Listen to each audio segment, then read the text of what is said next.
देशातील व्यावसायिक LPG गॅसच्या पुरवठ्याबाबत केंद्र सरकारने एक महत्त्वपूर्ण पाऊल उचलले असून राज्यांना दिल्या जाणाऱ्या एकूण कोट्यात आता 50% मोठी वाढ करण्यात आली आहे. पेट्रोलियम आणि नैसर्गिक वायू मंत्रालयाचे सचिव डॉ. नीरज मित्तल यांनी सर्व राज्यांच्या मुख्य सचिवांना पत्राद्वारे या निर्णयाची माहिती दिली आहे.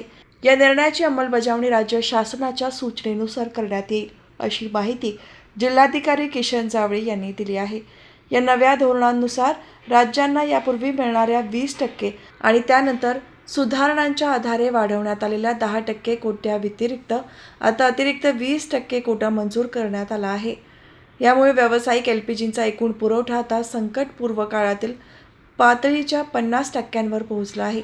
या वाढीव कोट्याचा सर्वाधिक फायदा रेस्टॉरंट्स, ढाबे, हॉटेल्स, औद्योगिक कॅन्टीन, अन्न प्रक्रिया उद्योग, दुग्धशाळा आणि सरकारची अनुदानित अन्न केंद्रांना होणार आहे.